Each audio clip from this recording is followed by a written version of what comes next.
Hello, everyone, and well done in pronouncing my name. That's really good. So today, my name is Sotiris Leventis, as mentioned, but we also have two more people that were not able to be here today, the real experts, really. So Professor George McCross from Hamad bin Khalifa University and Professor Fotis Fitsilis from the Hellenic Parliament.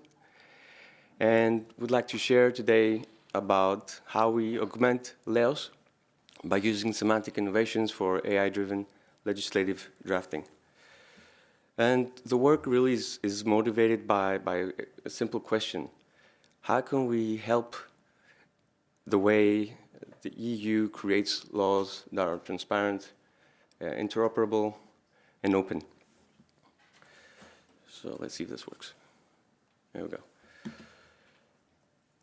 So what is LEOS?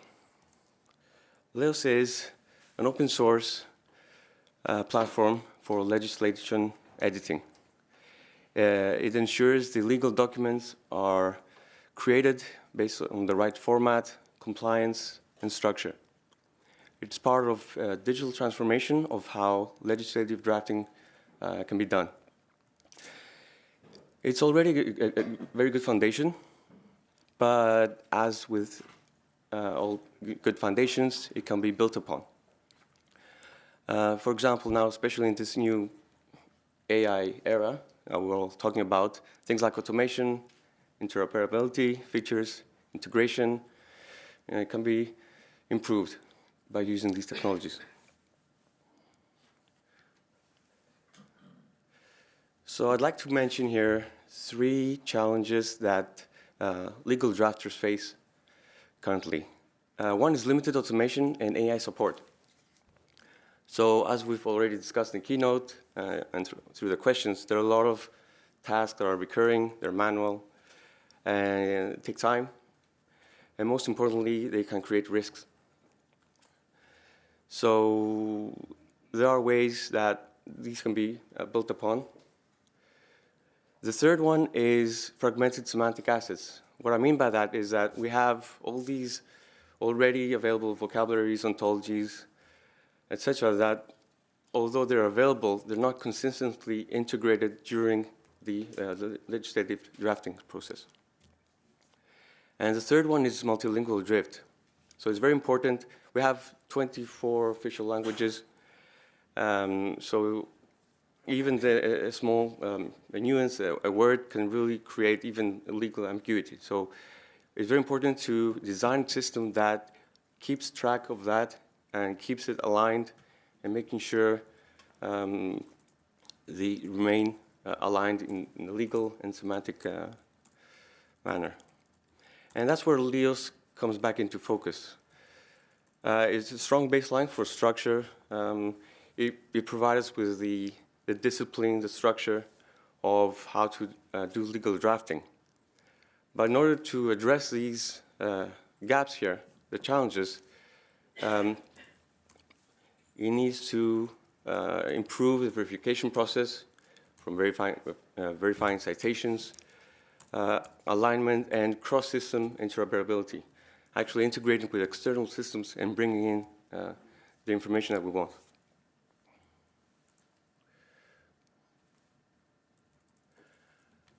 So what we're proposing is to go toward a more intelligent, compliant, and interoperable process that's machine-readable by design. We want LEOS to be linked to the EU vocabularies, persistent IDs, and other legal systems and knowledge bases. The objective is to augment LEOS with semantics and hybrid and auditable AI to deliver validation, multilingual consistency, and traceable outputs.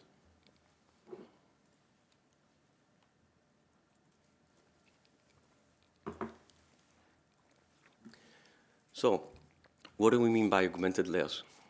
Our proposal is to build, it's going to be a multi-agent system approach where we integrate specific add-ons within LEOS application and then link that to the smart functionalities.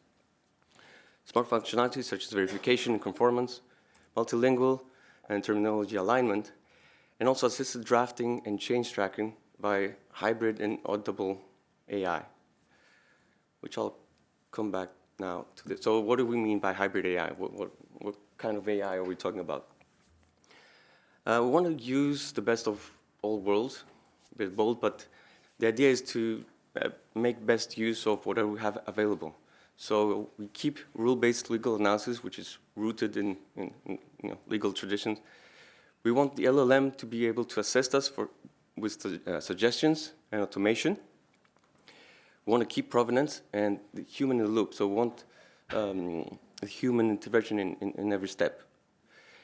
But we also want AI-enabled automation where it makes sense, when it's preferable. So it's no silver bullet. We want to combine what we already have and have it also take advantage of new technologies. The benefits are clear: interpretability, transparency, and less legal ambiguity. So that's the idea. Now, at the heart of this augmentation are the agents. It could be verification agents to do citation or definition consistency, perform conformity checks. It could be linguistic or multilingual agents that assist in clarity and cross-language consistency. And it could be change tracking, automated drafting agents that help highlight differences in versions and assist in structured drafting through smart prompts. So we want the rules, but also the Gen AI part to combine. Now, within these agents, in order to be able to integrate with other systems and knowledge bases and all these wonderful things that other experts will be talking today, are connectors.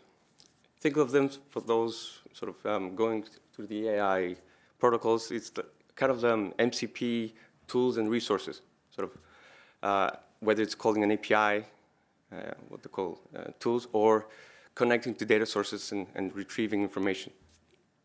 So examples are EU legal systems. I'm not going to go through each one. I think you'll be hearing a lot about them, so I won't repeat the people. So knowledge bases as well, so legal ontologies, vocabularies, and also publications. There's a vast amount of information out there, so I think it's very important to be able to integrate all this based on specific standards as well.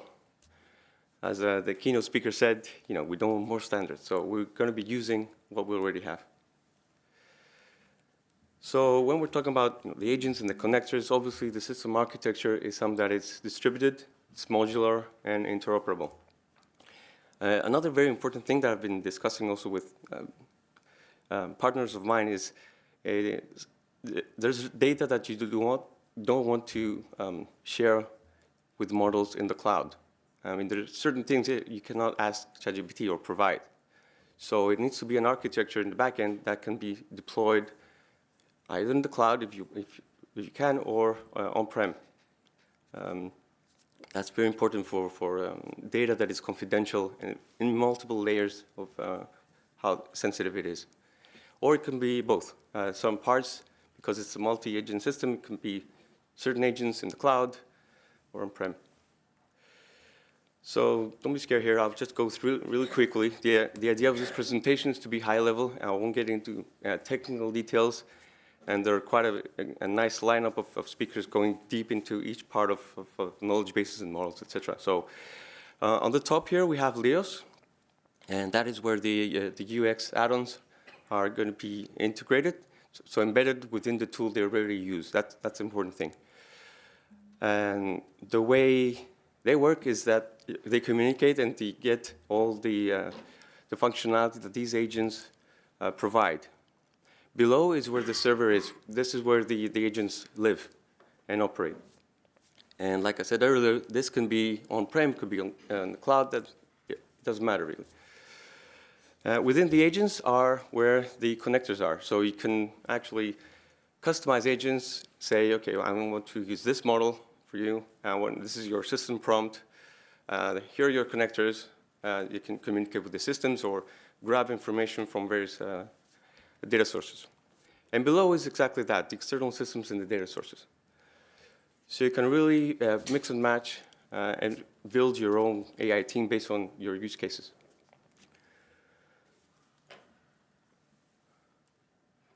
So this is all very nice, but how do you actually implement this? How do you actually make that happen?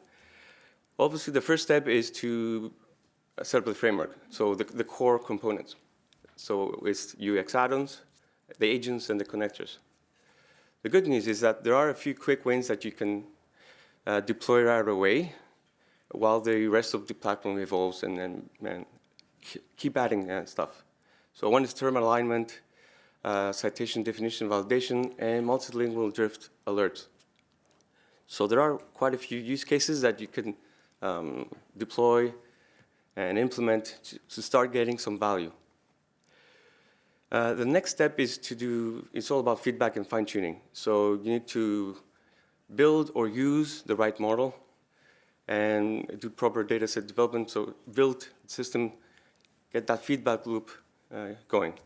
But not only technically, it's very important also legally and ethically to be aligned and with full respect with the AI Act as well. So the third part is where the actual action happens. So you deploy this in a real environment, you start trials, you continue with the feedback loops to see what's working, what's not.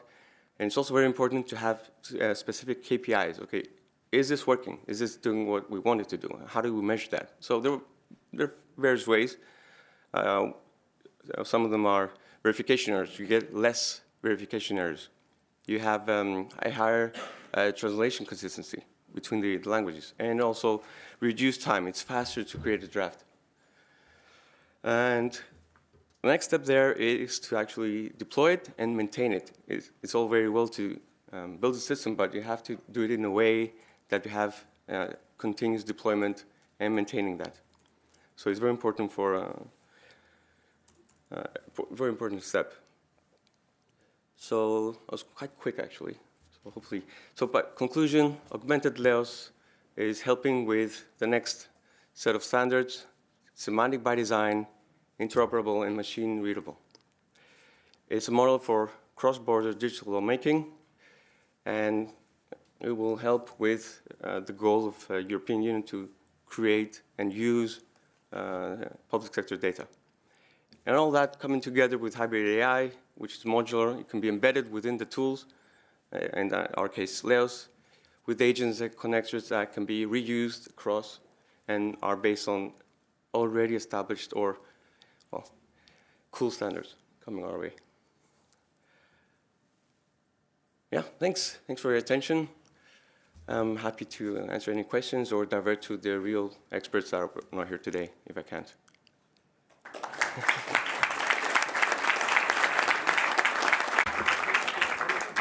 Thanks very much, Sotiris. So let me check first if we have any questions in the room to be asked live. Yes, go ahead. Thank you. Good morning. I'm Susana Gomez. I'm the chair of the LE task force. So very interesting presentation. I would like to know if you are thinking about LE playing a significant role in the augmenting LEOS. For instance, Spain is using now a specific development based on LEOS, and it has integrated the Spanish LE to support the drafting procedure. So LE is used to ingest text from the official journal, from the official journal.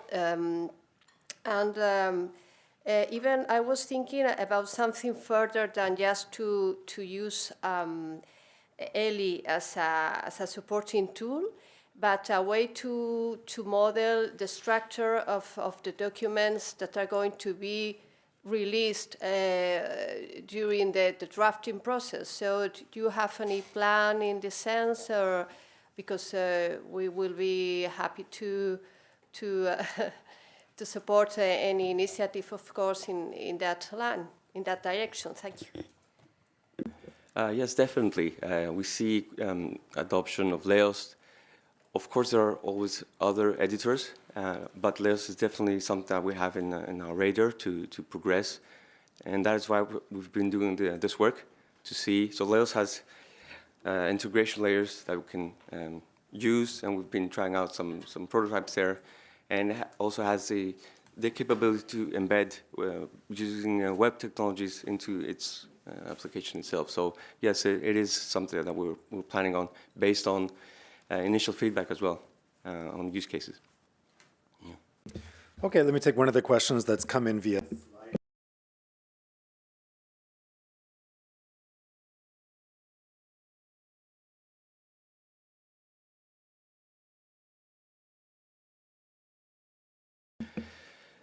Yes, so LEOS is based on a Komentoso, and that is one of the standards that was sort of implying.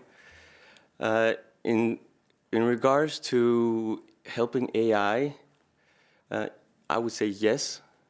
I would say yes, because anything that is already structured, it does help to be able to, it's machine readable, essentially. So we can use that. And we've seen cases and discussions where people have documents that are not Komentoso.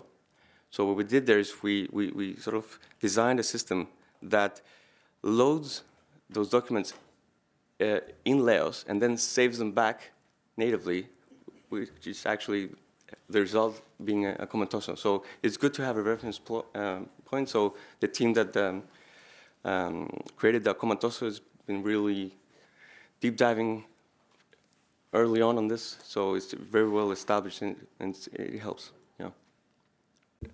Great. Do we have any more questions live from the room? Checking here. Okay, then yes, right here. Right. Thank you for the presentation. How close do you think we are to assess the gap between two set of laws from two different countries? If we want these countries to, one of the countries to export a digital solutions to another country? I think it's a moving target. It's a moving target. And the gaps are there, but I think that there are teams that I've been speaking to actually yesterday that they're doing a really good job on trying to keep things aligned from different languages. So I expect the gap to remain, and it's something that as we progress and keep drafting laws, the issue will be there, but it will be using the right technologies will assist in that manner. But I'm probably not the best person to ask on that, and that goes towards the legal side of things. Yeah. Okay, and yes, one more here.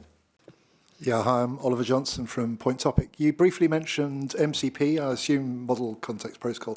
How would you characterize the balance between the context prompts and the MCP architectures that are emerging now? That's a good question. So MCP is something that was released kind of silently. Like, here it is, and by the way, here's our 50 big, huge tech partners are already using it.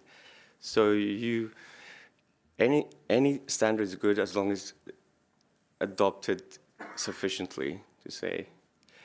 Now, as far as context, what do you mean by what's the context? Well, I mean, it's in a way that we're implementing at the moment, it's a way of sort of editing the context prompt that you need to establish what agentic retrieval is going to be taking place. So it's a way of kind of reducing the hallucinations at the upper end. But it seems to be developing very rapidly, and it's a challenge to keep up with that. I just wondered if you guys had sort of plotted your way through that yet. Yeah, it's work in progress because sometimes per week things change. I mean, you saw what happened probably in Dev Day in OpenAI where they released features. So it's really a race. My approach is that encapsulate. That's why I mentioned connectors. I didn't say MCP tools and resources. I like to. It's important for the architecture to have a right level of encapsulation, so that as things change and you want to sort of mix and match the technologies, not to interfere with the rest of the system. And that is why we designed it in this way. Exactly because sometimes it might be recently decided that, and then we say, okay, now there's this. So do we do this, or how about we design a system that we can sort of combine them? And like I said earlier, it's not a silver bullet, and things keep changing. And so that was the idea, to have it like the connectors sort of. No, if it helps, I recognise the diagram. It looks very similar to the way we're trying to cope with it. So hopefully we're agreeing on the right points. Yeah, I mean, there's certain things that don't really change over time from an architectural standpoint. I mean, I've been working with multi-agent systems since the mid-90s, so certain things have sort of, stayed, except the word agents. It was agents back in the 90s, now it's again, so finally. Yeah. Thanks. Okay, any more questions? Otherwise, we'll move on to the next presentation. Okay, well, another round of applause for Sotiris.